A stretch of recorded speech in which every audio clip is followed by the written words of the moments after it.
BJ, congrats on the win. Not talking about the Broncos, Kansas Jayhawks, big time win.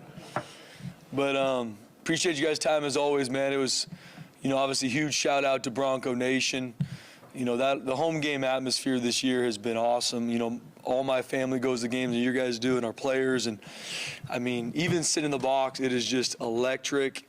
And it's something that, we can be very proud of as a community, as a university. And so that had a huge part in the game as well. And, I was just really proud of our team, but obviously speaking defensively, just proud of our guys to put a full game together. We put halves together, we put quarters together, but having our guys be able to go out there and do what they did for a full game, just really proud of the guys. The work they put in, the staff, putting them in, going through practice, all the walkthroughs and getting stuff fixed from the bye week to grow into it.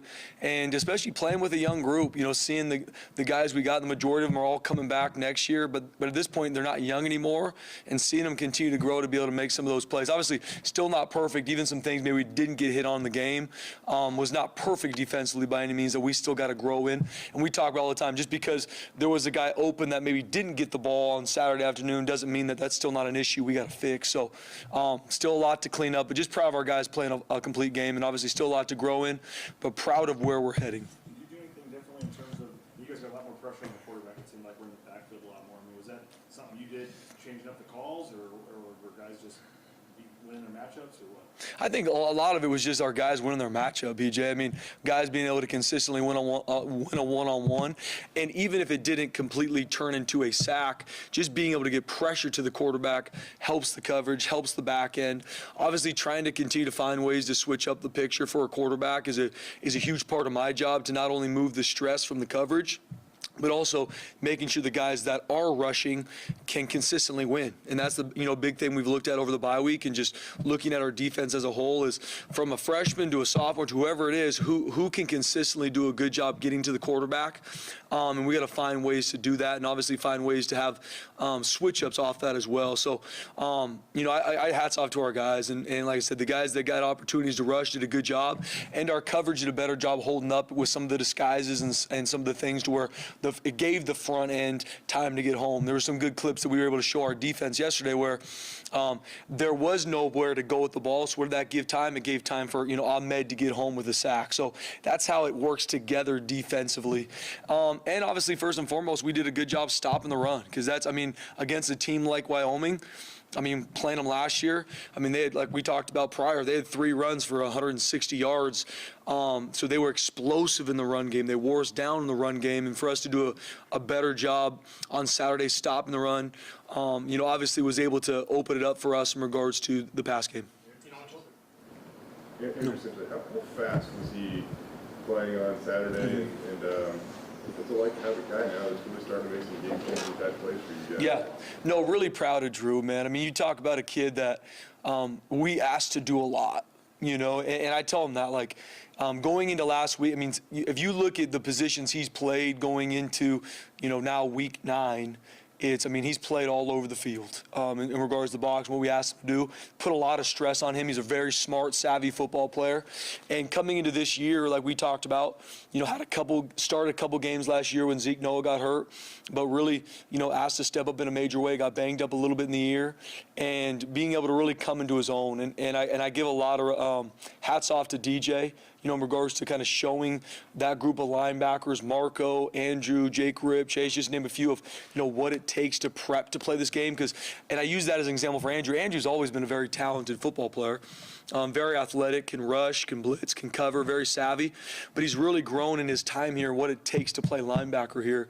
Because like I said, we put a lot on him. And so seeing him, the week he had of practice last week, it was his best week he's had since he's been here. And I'll never forget, we leave our pregame walkthrough, and we're getting ready to go to our pregame meal, and he's sweating because of the type of walkthrough he had. I'm talking, we play a game in 3.5 hours, whatever it is. And I looked at him and said, "You're about to ball out tonight." And he's like, "I know." You talked a little bit about the run game. Until that final drive, I think you guys held them to just single yards rushing. Just to be able to take a team out of what they want to do like that, how does that help for the confidence of this defense? Yeah, no doubt. the number one thing we need to do on defense will be no different this week going to Fresno is if you can't stop the run, you can't play defense. And so taking that away from an offense that has been able to do it consistently and more importantly, do it consistently throughout the game and not just in moments was a huge deal in the game. And then being able to obviously, our offense doing a good job being able to continue to score touchdowns, then obviously takes them away from them being able to establish a run game. So proud of our guys, proud of our front, and honestly proud of the secondary too with a lot of the fits that they have with some of those sets, because against a team like Wyoming, when they get in these big sets, it's not just the D linemen making plays. They're continuing to bring bodies in the core, which puts the corners, the safeties, and the run fit, and they did a good job in the game. Especially started with, we saw the announcement of 3 edge players out. And then here comes Jaden Virgin. Maybe his stats weren't that, spectacular, but I would imagine what you guys saw in film, you were really happy with the development of Jaden Virgin. I'm going to tell you this right now. Very, very proud of Jaden Virgin in the game. He was one of the best players in the game. And for a redshirt freshman to say that, especially at that position, you guys know how much we put on those edge guys. Very, very proud of Jaden and how he played in that game. And his future is very bright here. And like I said, after the game, that was one of the guys, Andrew Simpson, one of them, Jaden Virgin, another, that I was extremely proud of, just in regards to, once again, not just because it was a sack or a TFL, but how he was able to play in that game to do his job consistently with what we put on him. Very proud of him and his development. And just where he's going to continue to grow throughout this season is going to be a huge deal, especially with Dimitri out and some of these guys made up. I mean, he's going to continue to need to do that and even grow in that. What about his skill set makes him fit so well at that edge position? He's a very athletic young man, so he came here that way, right? He was a little light in regards to, maybe 215, 220. His body's completely changed since he's been here. And now he not only can go win on an edge, win in pass rush game, but we put him in coverage a lot. We put him in different alignments, and so his football IQ now has gone through the roof. And Coach Frazier, Coach Av, those guys done a great job in regards to teaching once again how to study the game. There's a lot more to that position than just playing a 5 technique. There's a lot that we put into that in regards to the pressures, the drops, and so that has been really where he's taken a big step, not only this season, but even as he's grown through this season, because obviously his role from game 1 to where we are now is drastically different. His rep count from game 1 to where it is now is not even close to the same, and he's continued to grow even early on when he didn't play a lot. A couple snaps here and there, and now he's playing a ton. He's grown a ton through that. Spencer, I mean, is this maybe like a prove-it week, coming off the best performance of the season against Wyoming? Now you got Fresno, like, prove it that this is the defense that we're going to see moving forward? Yeah, I think that's going to be week in and week out. It's one of those, especially where we're at as a team, every week we got to go 1-0. And that's the reality of where we're at. That's the reality of this conference. And that's the reality of this conference every year. Even last year, it was no different. Every year, you gotta go 1-0 every week. You can't. That's the only way to continue to give yourself a shot to play in that championship game. So I think the biggest thing for our defense is we have to continue to prove it, not only in the game, but how we prep today on a Monday, how we practice tomorrow. Because, like I said, I'm proud of how our guys were able to play a complete game on Saturday, because we've shown glimpses of what we can be in quarters and halves. And so now it's, can we consistently do that? It's not going to be perfect. That's the way it is. Now, we got to make sure we eliminate the explosive plays and find ways like we did on Saturday, because that's one of the biggest parts on Saturdays. We gave up one explosive play. If you can do that consistently on defense, you're going to always give yourself a shot to play very well on defense and give your offense good field position to be able to go score points. So, yes, and it's going to be the same week in and week out, to where we got a group of guys, and I say this all the time, they've been working their tail off, even when the results are not even close to the standard we want to be here defensively. And the thought of us being young and playing with majority underclassmen, at this point, it doesn't matter, right? The product is what the product is. And so the standard is playing good defense, winning games, and we need to. Our guys are very aware of that. Our staff is very aware of that. And we also are very aware of the task we have at hand in a hostile environment Saturday night. And obviously the offense we're playing is obviously one of the best in our conference, if not one of the best on the West Coast. And so we've got a huge challenge on our hands, and we're excited. What kind of challenge does Mikey Keene bring for you guys, and just their pass game in general? How does that rank against some of the teams you faced this season. Yeah, we've obviously played a lot of elite passing attacks. I think, we rank them right up there at the top.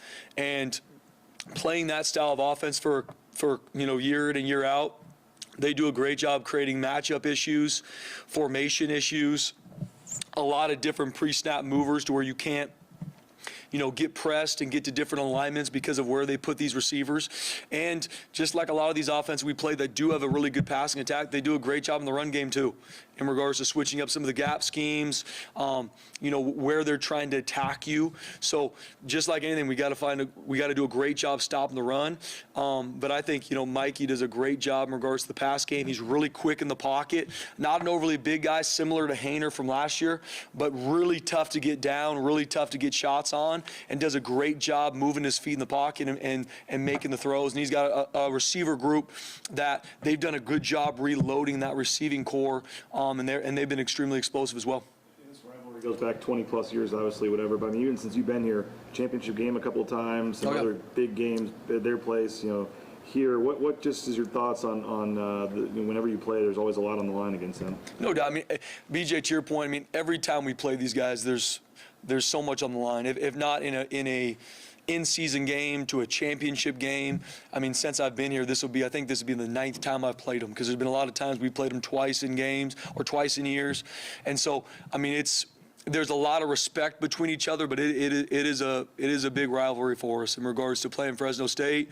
There's a lot of respect. We also know what they're about. We know they're going to be ready for us. We're going to be ready for them. And these are the games you look forward to going into a season, especially being able to play down there Saturday night with everything on the line. Just excited for the matchup, and obviously we know the task at hand, and we got to go 1-0 every week. And they're going to create a lot of different issues for us. They've done a great job. I'm honestly shocked they're not ranked in the top 25. I'm not privy to that vote, but you talk about a team that's 7-1 that is, beat 2 Power 5 teams. I think they should be in the top 25, and they deserve that. And so we know the task at hand is for us, one of the top passing offenses in the country, and they do a good job complementing the run game. So hats off to the staff. They do a great job every year. The years we've played them twice, the year we've only played them one time, they do a great job every year. So we know our work's cut out for us, and we'll be working our tail off. I know our guys are excited for this opportunity, but they obviously know the task at hand as well. Talked a lot about the youth on your defense, but of the 25 guys you played on Saturday, all of them are eligible to come back next year. So what is it like to be in a room right now where you have such young guys learning and growing, and then to come back on Monday and see, like, if you prepare right, that's what can happen, the light might come on? 100%. No, it's 100% that, Jay, and it's one of those things for this group. The reality of college football is it's results driven in regards to what are we doing right now. We are judged on what happens 12 nights a year, and that is the reality across the nation. That's college football, which is why you love it, why every game there's so much on the line, so much goes into every single game. And so with a young group, which to your point, the guys that took snaps on Saturday, all of them are coming back next year. That's very exciting for the future. It's exciting to see these guys continue to grow and develop, and who we will continue to be in the future. But at the end of the day, it's all about who we are right now. And seeing our guys grow and be able to put the game they did together on Saturday was awesome. Now it's to the point we're talking about, can we be consistent enough to do that again this weekend? Can we be consistent enough to do that quarter by quarter? And when something doesn't go our way, because it's going to happen in games, especially against a team like Fresno State, can we respond and do a good job responding from those mistakes and not let them continue to turn into a bad quarter or a bad half? And those are some of the main things that we're going to continue to work to fix. Coach, plenty of games at Fresno State. Former players tell me that's one of the most hostile environments they ever play in. Why is that? That fan base does a great job, not only from the noise to the whole atmosphere. It's one of those places, I would assume, very similar to coming to play at Boise State when you come to play in the blue. It is a strategic advantage for them when you go to play at Fresno State. It just always has been, from their fan base to to how they handle everything. I mean, it's a hostile environment. When you walk from the locker room down to the field, that those fans are going to make you feel like you don't belong there, and which is the way you wouldn't have it any other way. You know, that's college football at its finest, and that's the way it should be when you're going to an opponent's house. And so respect what they do, and so we know that that's what it's going to be, and we're excited for the challenge. Halloween here last night, we were told. Andy dressed as T. Crow. Oh, yeah. What are your thoughts on the whole? How do you look? How do you pull it off? He absolutely pulled it off. I mean, I'm sure there's going to be a picture floating around at some point, but the mullet he got was spot on. So you throw a mullet and some cowboy boots on, it's T. Crow right from Jump Street. You don't even got to think twice about it. So it was awesome. I mean, just those moments, especially, you know, for coaches. This is, you know, week 10 of the season. I know even for me, being able to bring my daughters and my wife to have dinner with the boys, you know, being able to see them. My 2.5-year-old dressed up as Mulan, and our 1.5-year-old dressed up as Mushu, the little dragon from it. So it's just fun to get time with the fam, and not only be around them, but for our players to be around our families too. And I know the rest of the staff brought their kids too. So it's awesome to be able to break bread and have some time together, especially, you know, at this point in the season going forward. So it was awesome. You didn't really reveal it, but who were some of the better player costumes? Oh man, there wasn't a ton of player costumes. They might have hit some of those from us, but we had a couple guys. We had what did we have? I think we had a Men in Black. We had a Superman. I don't think there's anything too off the wall. I'm sure there was probably a Coach D walking around that I just completely blanked on. They always try to find ways to mess with me, but yeah, there wasn't anything too off the wall. You probably kept a little bit PG for us. All right, thank you. Appreciate it, guys.